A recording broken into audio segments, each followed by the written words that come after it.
أعوذ بالله من الشيطان الرجيم بسم الله الرحمن الرحيم الحمد لله رب العالمين وصلى الله على سيدنا محمد وآله الطاهرين. Verse number 20 of Surah Al Imran. فإن حاجوك فقل أسلمت وجهي لله ومن اتبعني وقل للذين أوتوا الكتاب والأميين أأسلمتم فإن أسلموا فقد اهتدوا وإن تولوا فإنما عليك البلاغ والله بصير بالعباد. So if they argue with you, say, I have submitted my will to Allah, and so has he who follows me. And say to those who were given the book and the uninstructed ones, do you submit? Well, I'm a bit hesitating because usually I translate ummiyin as unscriptured. Here it is translated as uninstructed. Anyhow, and uninstructed ones, do you submit? If they submit, they will certainly be guided. But if they turn away, then your duty is only to communicate, and Allah sees best the servants.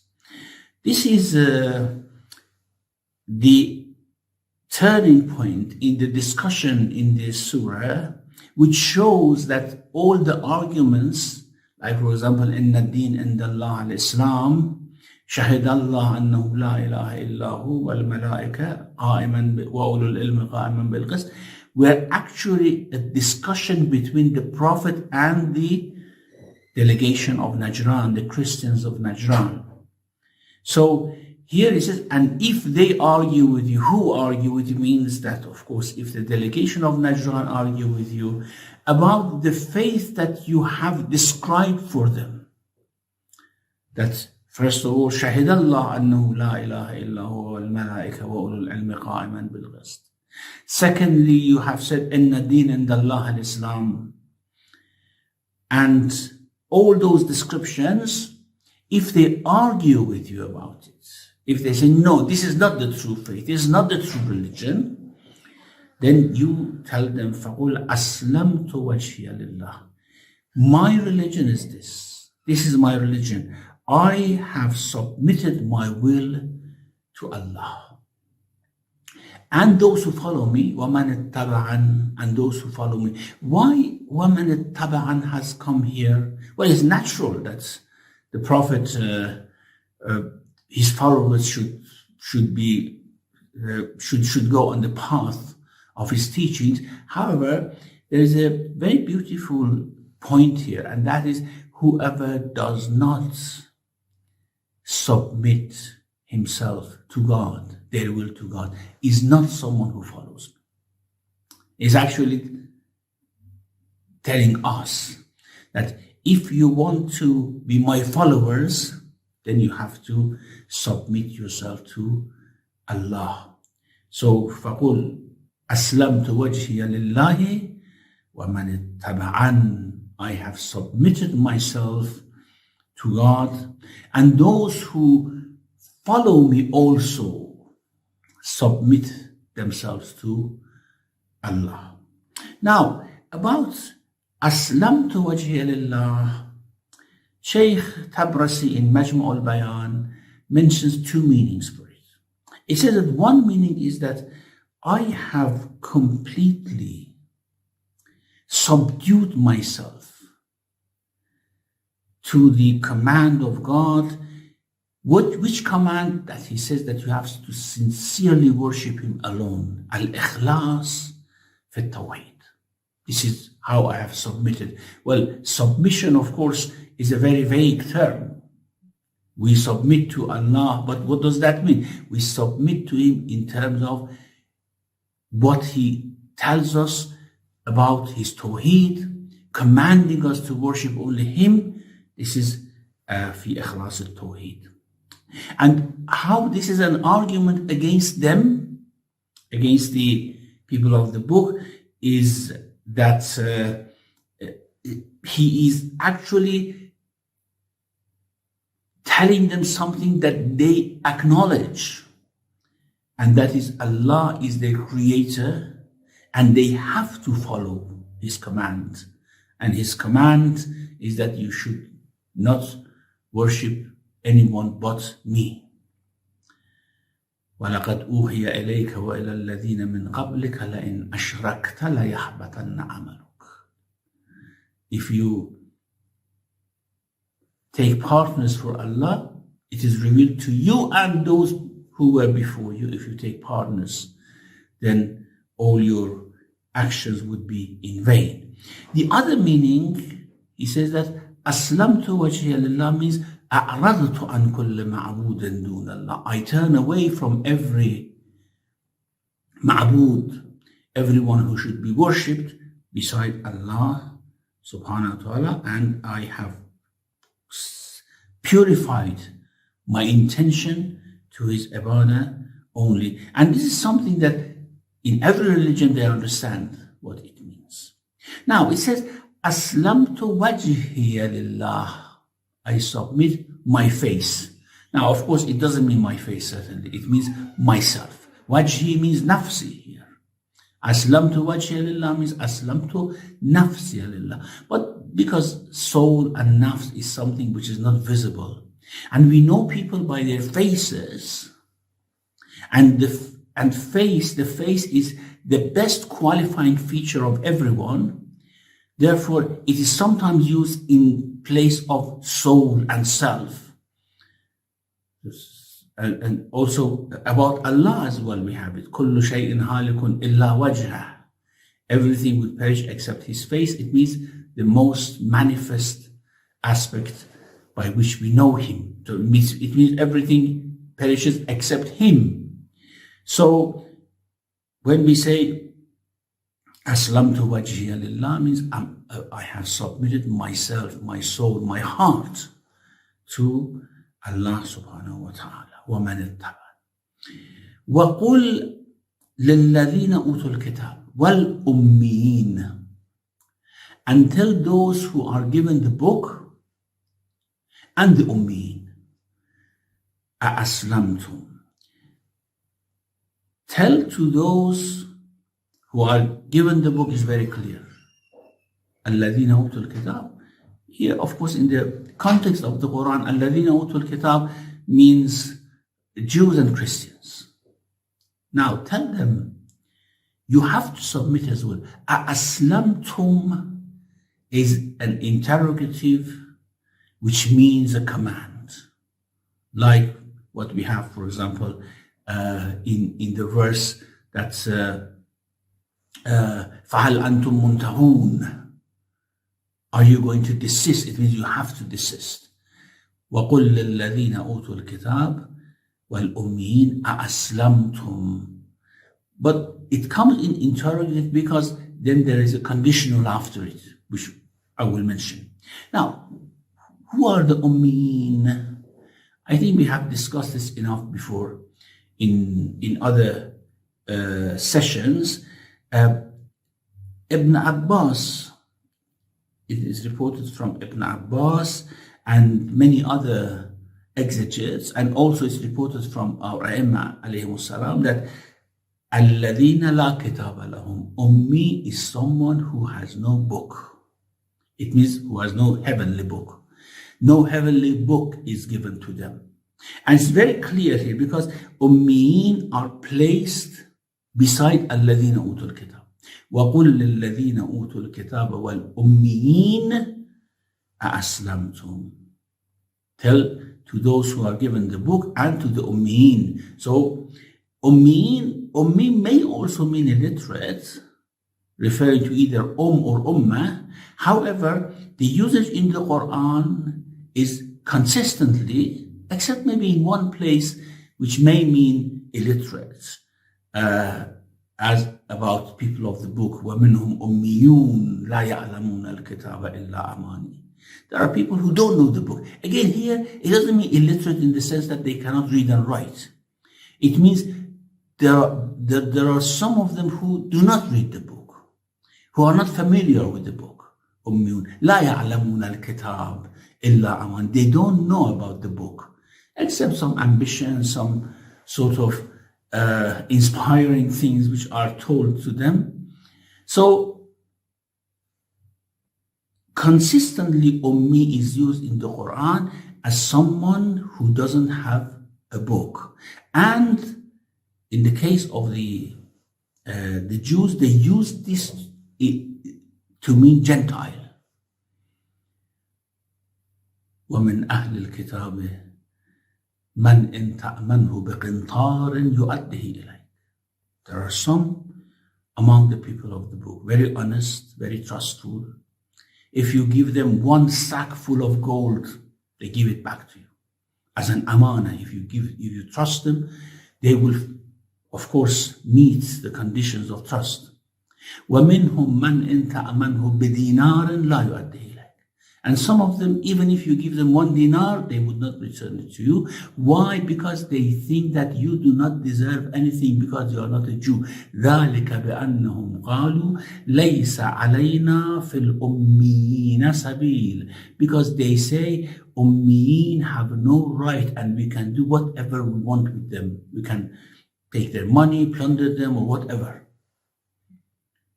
ذَلِكَ بِأَنَّهُمْ قَالُوا لَيْسَ عَلَيْنَا فِي الْأُمِّيِّينَ سَبِيلٌ. It means Ummiyin have no way to argue against us about their rights. Actually, Ummiyin have no right at all. So here, the Jews are using Ummiyin as Gentiles.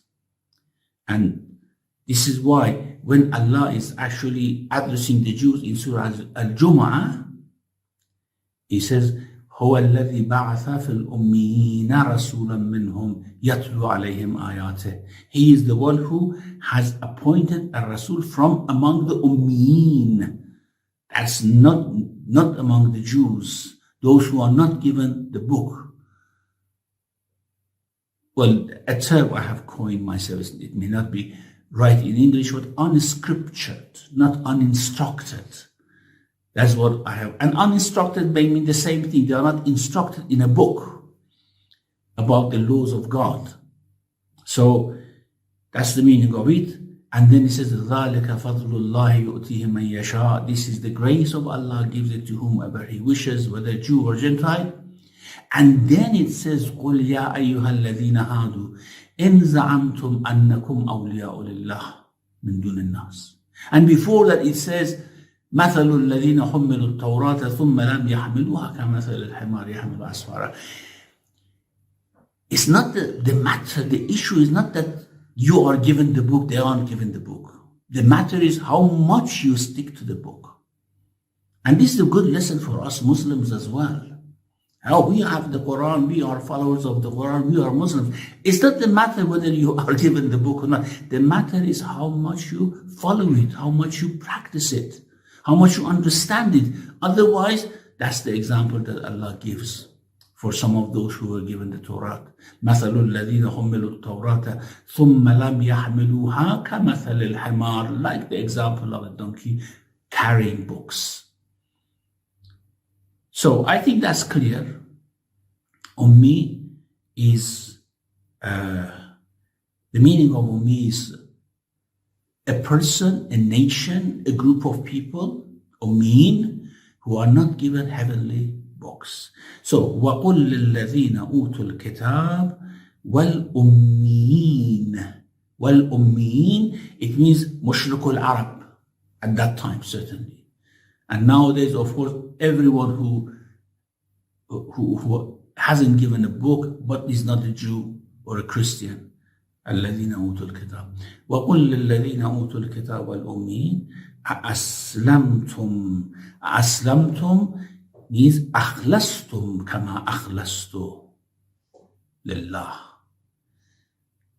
Have you purified your submission to God? It means you have to purify your submission to God. As Tabrasi says, and also Sheikh Tusi says in Tibyan, that لفظه لفظ الاستفهام وهو بمعنى التحديد. So it is of course interrogative, however is a threat. that if you do not believe, then you are outside if you do not purify, submit sincerely, then you are out of the realm of faith. Wallahu basirun bil-ibad.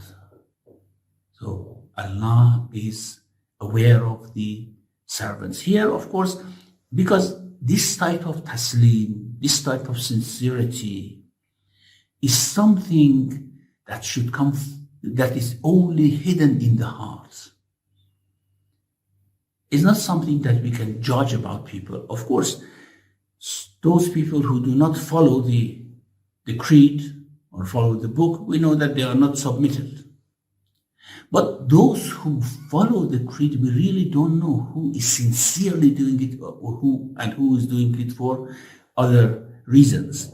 And therefore, Allah is Basir. Allah is the one who knows what is in the heart of the servants.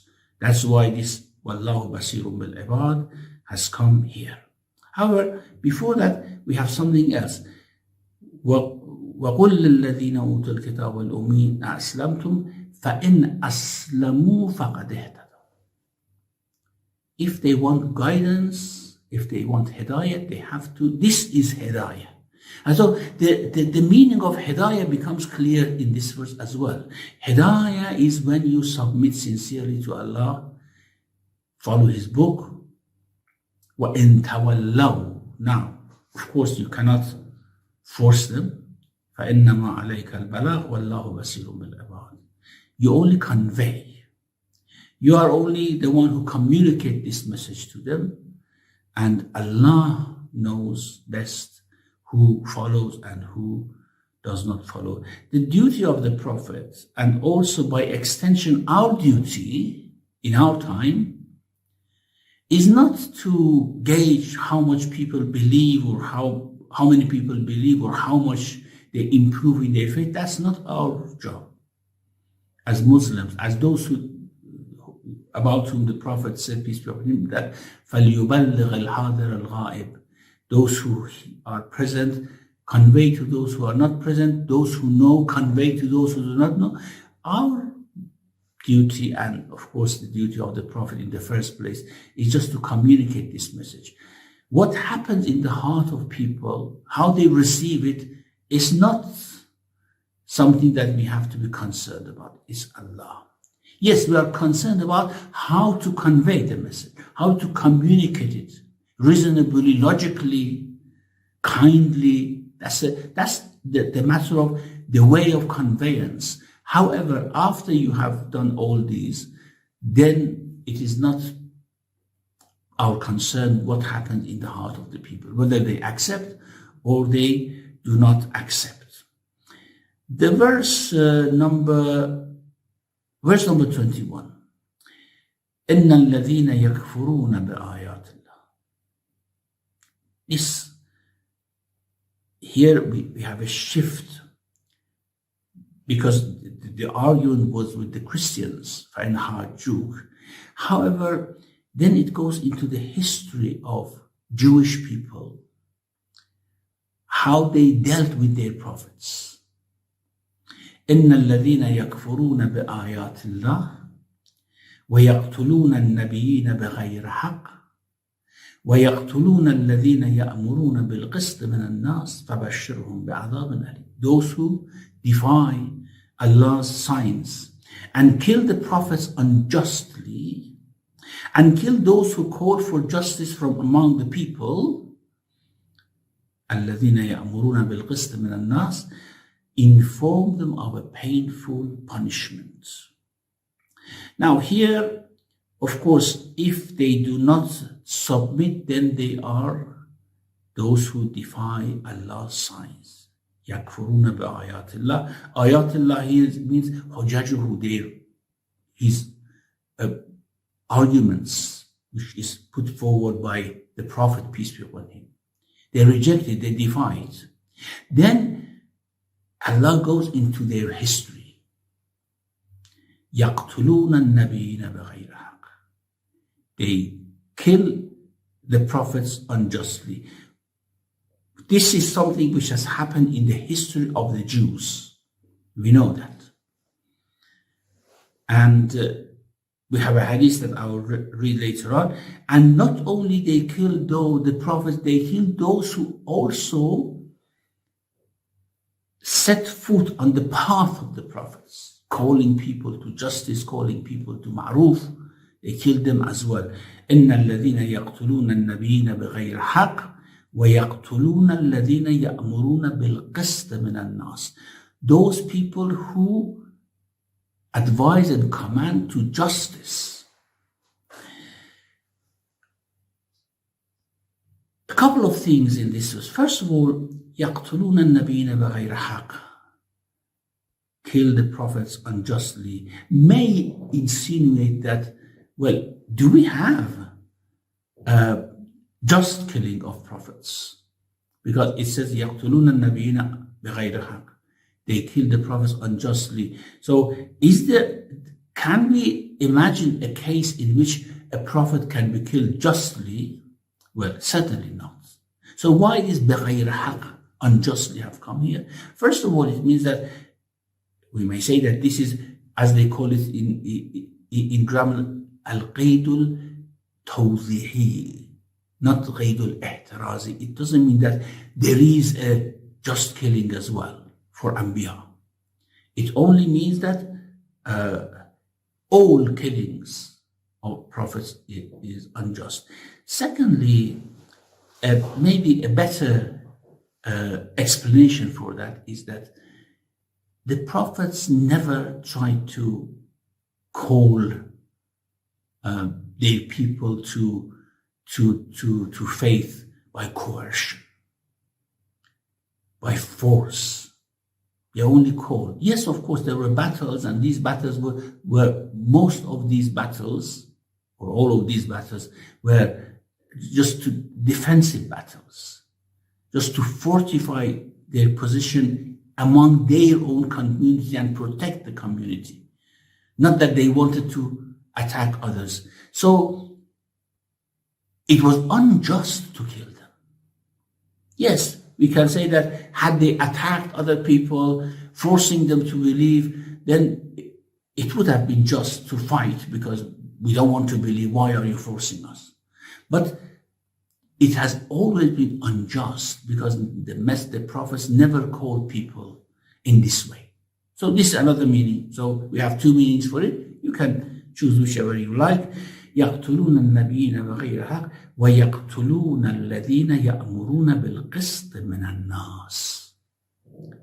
And they kill those who also command people, call people for justice from among the people. This is very important because we don't have always prophets.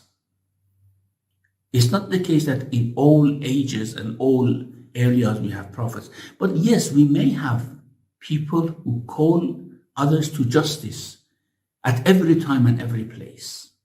These people are actually setting foot on the path of the prophets in calling people to justice. And therefore, their killing is exactly the same as killing the prophets. And we can find these examples in our time as well. We don't have prophets, but we have people who call for justice. And actually, prophets have come so that people themselves call to justice. لقد أرسلنا رسلنا بالبينات وأنزلنا معهم الكتاب والميزان ليقوم الناس بالقسط. We have sent our messengers, books, everything, so that people rise for justice. ليقوم الناس, people themselves rise for justice, call for justice. And if they do that, and then they are caught and killed, then they will be among those who are included in this verse. There's a hadith from reported from the Prophet, peace be upon him. It is reported in Majmu' al-Bayan. It has a Sunni chain, of course, but reported in Majmu' al-Bayan. قال قلت يا رسول الله أي الناس أشد عذابا يوم القيامة. Which people have the most severe punishment on the day of judgment? فقال رجل قتل نبيا. A person who killed a Nabi. Or like, for example, the one who killed Zakaria alayhi salam. Or by extension, we may say those who kill Awsiya al-Anbiya, like Imam Ali, like Imam Hussein alayhi salam, like Imam Hassan alayhi salam. So, رجل قتل نبيا أو رجلا أمر بمعروف أو نهى عن منكر. Or they kill someone who advises to ma'roof and advises people not to do munkar, not to do evil. If they kill them, then of course they have the most severe punishment on the day of judgment. ثم قرأ ويقتلون النبيين بغير حق ويقتلون الذين يأمرون بالقسط من الناس. The same thing that we read. ثم قال عليه السلام. Then he said, the Prophet said, Ya Abu Ubaidah, this is from Abu Ubaidah al-Jarrah, قتلت بنو إسرائيل 43 نبيا من أول النهار في ساعة واحدة. In 1 hour they killed 43 prophets, بنو إسرائيل, in 1 hour. فقام 100 رجل و12 رجلا من عباد بني إسرائيل. Then 112 people from among the worshippers of Banu Israel. Ubad. Abed is someone who, of course, occupies themselves with ibadah all the time. فَأَمَرُوا مَنْ قَتَلَهُمْ بِالْمَعْرُوفِ وَنَهَوْهُمْ عَنِ الْمُنْكَرِ. So they did Amr bil-Ma'ruf to those who مَنْ قَتَلَهُمْ فَأَمَرُوا مَنْ قَتَلَهُمْ بِالْمَعْرُوفِ. They advised to ma'ruf those who killed the prophets. And they asked them to desist from munkar. فَقُتِلُوا جَمِيعًا مِنْ آخِرِ النَّهَارِ. So all of them were killed at the end of the day. At the beginning of the day, the Anbiya were killed. At the end of the day, these people were killed. وَهُوَ الَّذِي ذَكَرَهُ اللَّهُ تَعَالَى. This is an example. This verse is somehow retelling that story. Well, we don't know how much we can rely on this hadith, and how was it possible that 43 Nabi were gathered and killed in 1 day in the morning. But anyhow, we have other narrations in this vein. The verse is very clear. That's Nabiyin, those who kill Nabiyin. Like, for example, Mu'min Ali Yasin as well. Like when إِذْ أَرْسَلْنَا إِلَيْهِمْ مُثْنَيْنِ فَكَذَّبُوهُمَا, when we sent 2 messengers, then the third one. Then Habib al-Najjar came, وَجَاءَ مِنْ أَقْصَى الْمَدِينَةِ رَجُلٌ يَسْعَى, and they said, يَا قَوْمِ اتَّبِعُوا الْمُرْسَلِينَ. So he was actually commanding to good, and they killed him. These are the ones who يأمرون الناس يأمرون بالقسط من الناس. So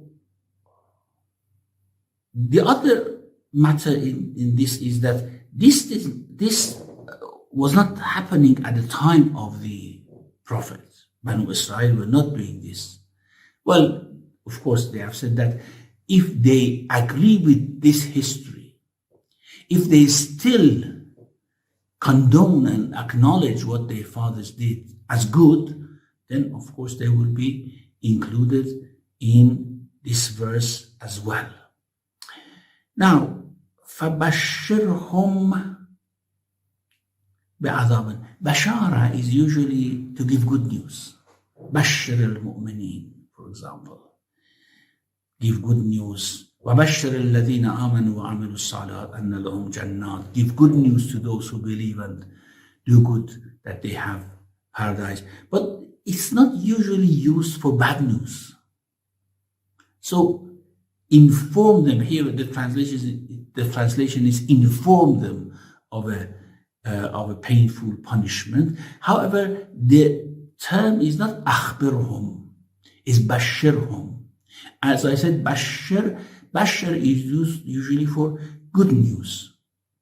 Why it is used here, Tabrasi rahmatullah alayhi says that it's just to somehow match it with what information is given to mu'minun in terms of good news. You have the bashara of paradise, you have the bashara of hell. This is sarcastic a little bit. Also, he says that bashara is from bashara, and bashara is skin. And skin's color and sign and countenance changes both when they receive good news, it changes with happiness. And if they receive bad news, it changes with sadness, sorrow. You can see it on the surface of the skin. And therefore, he says, bashara could be used for both. One of course, in the occasion of giving a good news, and one in the occasion of giving sad news or unpleasant news. However, the usage is usually for good news, and we can say that it's just to match the news, sarcastically, the news of paradise given to the believers. We stop here, and inshallah next week we will continue with verse number 22. ربنا لا تزغ قلوبنا بعد إذ هديتنا وهب لنا من لدنك رحمة إنك أنت الوهاب وصلى الله على محمد وآله الطاهرين.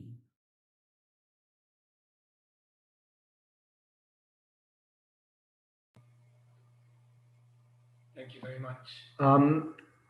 Unfortunately, Sheikh is unable to join us today, so all questions that you have, please save them for next week, and inshallah we will have a Q&A session next week.